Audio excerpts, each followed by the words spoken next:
Ce programme est financé par les amis et partenaires du ministère de Joyce Meyer. Je suis Joyce Meyer et j'ai vu la puissance de Dieu transformer ma vie et il fera de même pour vous. Persévérer dans les choses est un principe très important que nous devons comprendre si nous voulons être ce que Dieu veut que nous soyons, faire ce qu'il veut que nous fassions et avoir ce qu'il veut que nous ayons. Dieu a un travail pour vous. Chacun de nous a une mission de Dieu. Et beaucoup d'entre vous ne savent pas quelle est la vôtre, mais vous en avez une. Et pour la plupart d'entre vous, c'est juste de sortir dans le monde et d'être un exemple.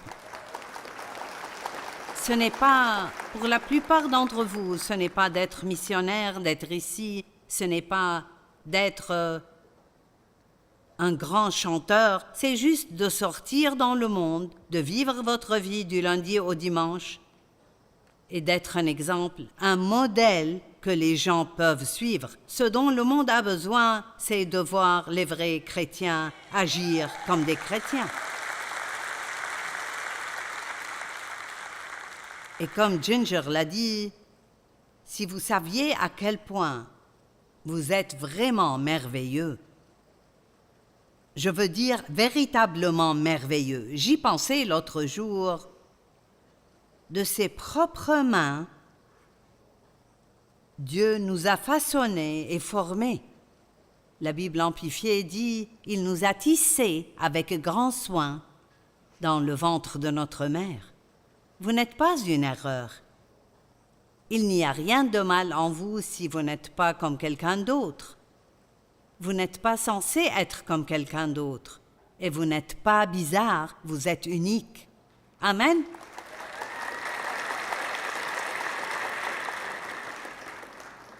Les souhaits ne font rien pour nous. J'aimerais ne plus avoir de dettes. J'aimerais pouvoir perdre du poids. J'aimerais que mon armoire soit rangée. Nous n'avons pas besoin de souhaits, mais de courage. Amen. Le vin est fait en mettant les raisins dans un pressoir. Et le vin représente souvent le pouvoir dans la Bible. Par exemple, la Bible dit que le vin nouveau ne peut pas être mis dans de vieilles outres, ce qui signifie qu'un nouveau pouvoir ne peut pas être donné à quelqu'un qui s'accroche aux anciennes habitudes. Si j'étais encore accroché à mes anciennes habitudes, je n'aurais pas la liberté que j'ai aujourd'hui. Et vous devez toujours être ouvert à de nouvelles choses, rien en dehors de la parole de Dieu. Mais ne pensez jamais que vous savez tout et qu'il n'y a rien que vous puissiez apprendre. Quelle que soit la dénomination à laquelle vous appartenez, la vôtre n'est pas celle qui sait tout. Amen. Nous serons surpris quand nous arriverons au paradis de découvrir qu'aucun de nous ne savait tout. Le passé est comme un aimant qui essaye de vous attirer tout le temps. Et Dieu veut toujours que nous avancions. Si nous étions censés regarder en arrière tout le temps, nous aurions des yeux à l'arrière de la tête.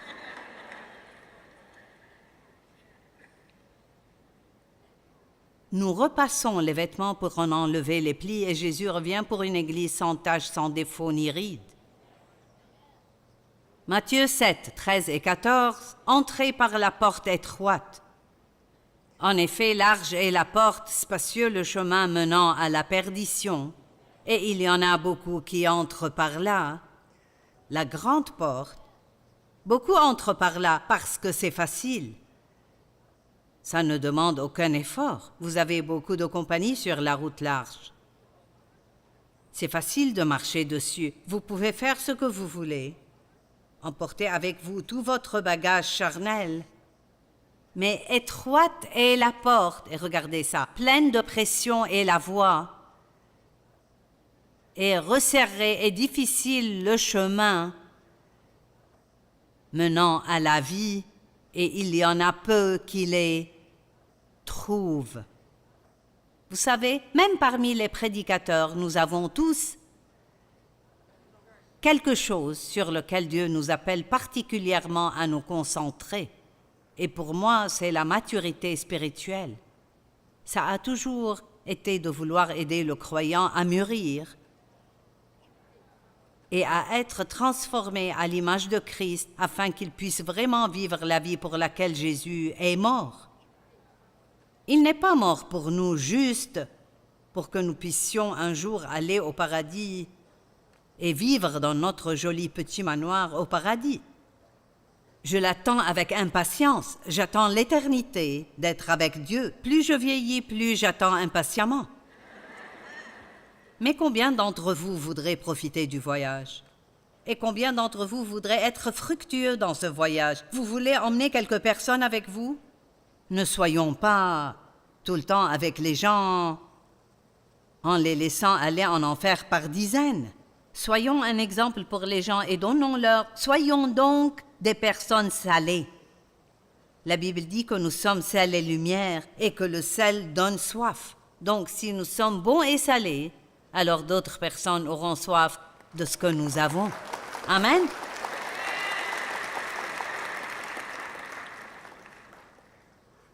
Ce soir, je veux parler de dépasser la douleur des émotions négatives.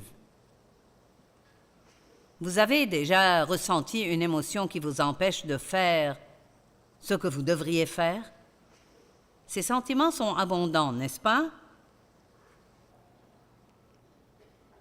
Vous ressentez une chose un jour et une autre le lendemain. Et beaucoup d'entre vous ce soir, vous avez eu envie de venir et d'être ici toute la journée demain. Mais si vous vous réveillez le matin et vous n'en avez pas envie, que ferez-vous?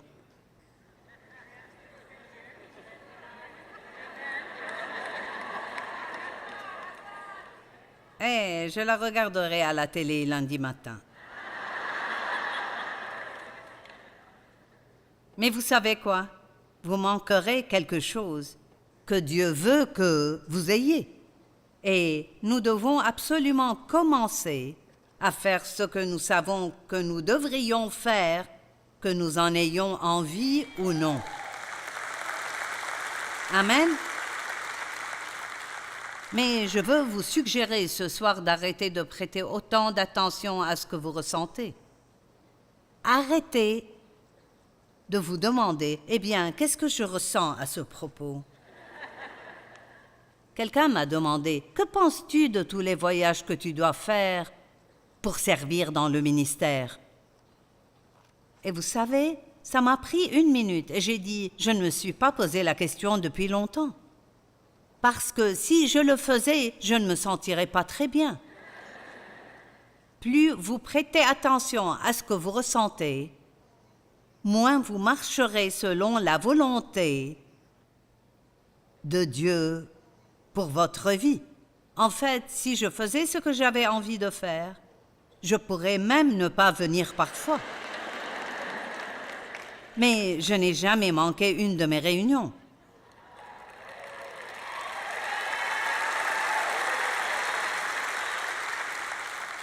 En 45 ans, je n'ai jamais quitté la scène pour aller aux toilettes.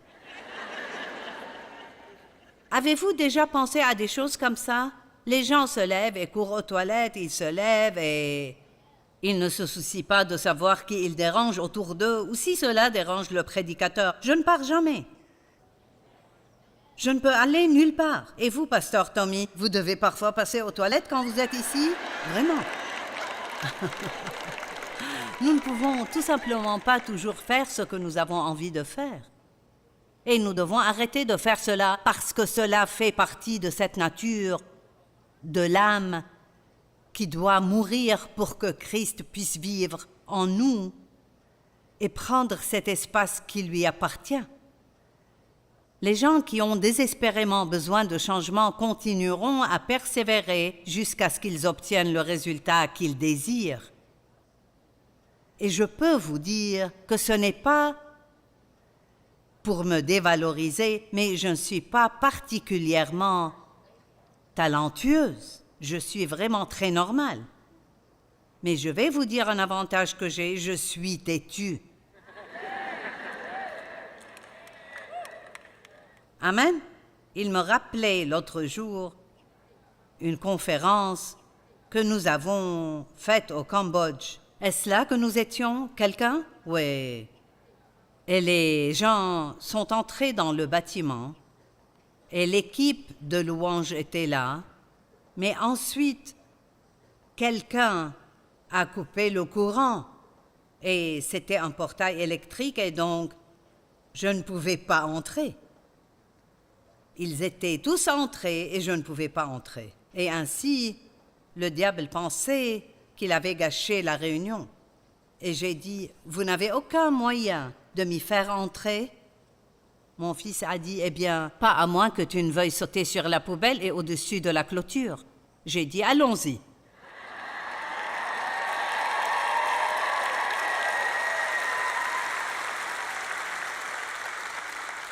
Et ainsi, ils m'ont porté sur cette grande poubelle à l'extérieur et j'ai grimpé sur cette clôture et je suis passé de l'autre côté et des gars m'ont attrapé de l'autre côté. Et il n'y avait pas d'électricité, alors j'ai prêché avec un porte-voix. Et ils ont dit que cela a fait plus pour la ville que si le courant avait été rétabli et que si j'étais entré normalement parce qu'ils ont en fait vu quelqu'un persévérer. Allez. Comment pouvons-nous être remplis du Saint-Esprit et être des mauviettes? Eh bien, je ne peux pas faire ça, c'est trop dur. Il n'y a rien de trop dur pour Dieu et il est en nous. Oh, il y a tellement de domaines où nous devons persévérer. Je veux que vous alliez au chapitre 3 de Philippiens, en commençant au verset 10. Ça vient de la Bible amplifiée et on va y aller un peu lentement. Je veux vraiment que vous voyez ceci. C'est Paul et il dit « Mon but déterminé est de connaître Christ. » Wow! Il n'a pas dit que son but déterminé était d'avoir un nouveau chameau ou un nouvel âne ou une tente plus grande. Puis-je vous dire qu'il n'y a vraiment rien de mal à demander à Dieu ce dont vous avez besoin? Mais nous n'avons pas besoin de passer beaucoup de temps à demander des choses à Dieu, parce que la Bible le dit clairement, si vous le cherchez d'abord, il ajoutera toutes choses. Nous devons viser une relation plus forte avec Dieu, pas plus de quelque chose d'autre dont nous avons déjà assez. Mon but déterminé, il a dit, je suis déterminé à connaître Christ.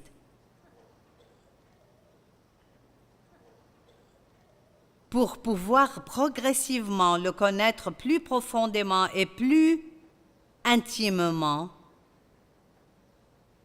percevoir, reconnaître et comprendre à quel point il est merveilleux et le comprendre plus fortement et plus clairement et pour ainsi connaître la puissance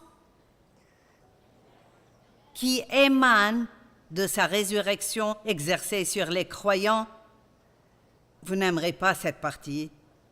Et connaître la communion à ses souffrances. Ses souffrances. Je sais que ce n'est pas un mot populaire, mais c'est un mot biblique. Vous dites, mais Jésus est mort pour nous délivrer de nos souffrances. Oui, il est mort pour nous délivrer de notre péché. Nous n'avons pas à subir les effets du péché, mais nous devrons souffrir dans la chair. Et je ne parle pas de maladie et de tragédie. Ce n'est pas là ce dont je parle. Je parle de si vous devez mourir à vous-même et vivre pour Christ. Laissez-moi vous dire, pendant que Dieu essayait de m'apprendre à être une épouse soumise, ma chair souffrait vraiment.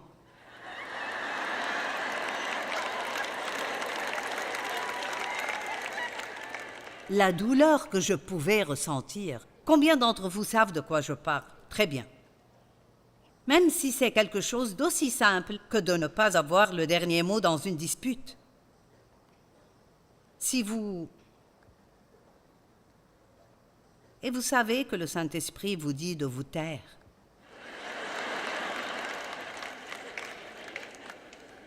Si vous lui obéissez, votre chair va avoir mal. Et c'est le genre de souffrance dont Paul parle ici. Et il dit, et connaître la communion à ces souffrances en devenant continuellement conforme à lui dans l'esprit, dans sa mort. Il dit, la Bible dit que nous sommes prédestinés à être transformés à l'image de Jésus-Christ. Mais cela ne signifie pas que cela arrivera quoi que vous fassiez. Ça veut dire que c'est la volonté de Dieu. C'est ce qu'il a prévu, et parce qu'il l'a prévu, ça peut arriver si nous faisons notre part. Et donc, si nous reculons devant les parties difficiles, nous n'arriverons jamais à l'arrivée. Pensez-vous honnêtement que je pourrais être ici après 45 ans de travail sans avoir traversé beaucoup de choses qui ont été très difficiles et très dures? Bien sûr que non. Alors ne dites jamais « j'aimerais avoir un ministère comme celui de Joyce ». Voulez-vous faire ce que j'ai fait pour l'obtenir? Ne soyez pas jaloux de ce que les autres ont si vous ne voulez pas faire ce qu'ils ont fait pour l'obtenir. Amen.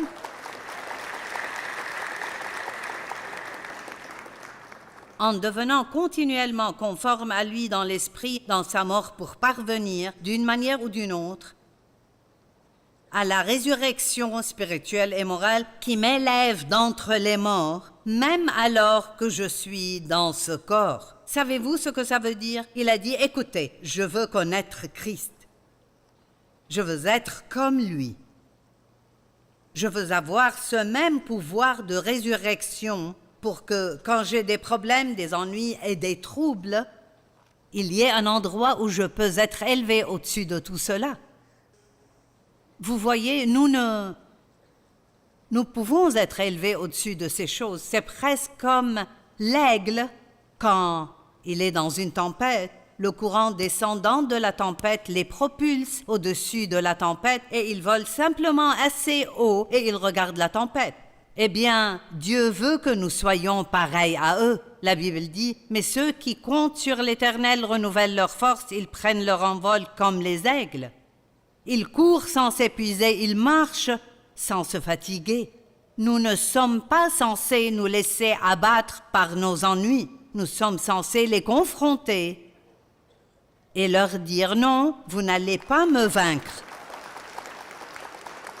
Non, vous n'allez pas me vaincre. Je ne vais pas abandonner. Je ne vais pas abandonner. Jésus est mort pour que j'ai une vie que je peux vivre pleinement et je vais la voir. Amen.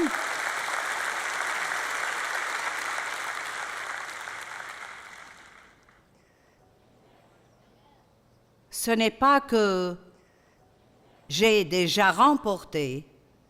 Il dit, je n'y suis pas encore. Ou que j'ai déjà atteint la perfection, mais je cours pour tâcher de m'en emparer et de me l'approprier, puisque de moi aussi Jésus-Christ, le Messie, s'est emparé pour que je lui appartienne. Pourquoi Jésus est-il mort pour vous? Pourquoi s'est-il emparé de vous? Quelle est sa volonté pour votre vie? Il veut que vous sachiez qui vous êtes en Christ. Il veut que vous alliez au paradis à votre mort, mais il veut que vous ayez une belle vie pendant que vous êtes ici. Et si nous attendons de ne pas avoir de problème pour avoir une bonne journée, nous n'aurons pas beaucoup de bonnes journées. Amen. J'ai beaucoup plus à dire que je n'ai de temps, je le sais. Psaume 94, 12 et 13. Heureux, béni, chanceux et enviable l'homme que tu corriges et disciplines éternel et que tu enseignes par ta loi pour lui donner de la tranquillité quand vient le malheur, les jours d'adversité.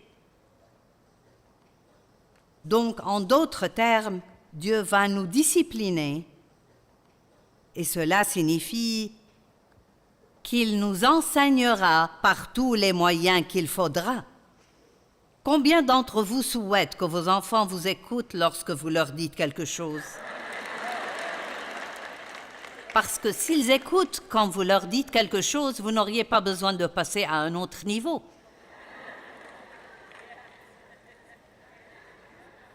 Eh bien, Dieu est pareil si seulement vous écoutiez. Si vous faisiez ce que le livre dit, nous n'aurions pas à traverser tout cela. Mais non, nous choisissons le chemin difficile. D'accord, on passera par là, mais je vais continuer à travailler avec vous et sur vous pour pouvoir travailler à travers vous. Vous m'entendez? Dieu continuera à travailler en vous jusqu'à ce qu'il puisse travailler à travers vous. Parce que vous avez une mission de Dieu et c'est d'influencer les autres. Et vous pouvez affecter les autres sans même ouvrir la bouche. Donc ne dites plus « Oh, je ne peux pas prêcher, je ne peux pas aider », vous savez. Vous pouvez prêcher un sermon fort sans jamais dire un mot. Simplement en vivant la vie que vous êtes censé vivre devant les gens. Que pensez-vous qu'il arrive? Je suis allée acheter une paire de chaussures et je regardais un sac à main. J'étais indécise et j'ai décidé de ne pas l'acheter. Mais quand je suis rentrée chez moi, j'avais le sac à main dans le sac. C'était le caissier qui l'avait mis là-dedans. Donc, maintenant, je ne peux pas être l'un de ces chrétiens stupides qui disent « Dieu essaye de me bénir ». Non, non, non, non, non. Le diable vous teste. Et Dieu peut en profiter comme d'une opportunité pour vous tester, pour voir ce que vous ferez. Allez-vous le garder? Ou allez-vous monter en voiture et utiliser votre temps et votre argent pour revenir en arrière et réparer leur erreur?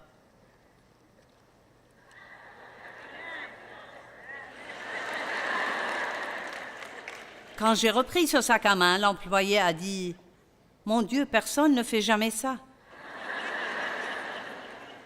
Et c'est à ce moment-là que vous avez l'opportunité de dire « Je suis chrétienne et je ne pourrai certainement pas le voler. » Alors je l'ai ramené.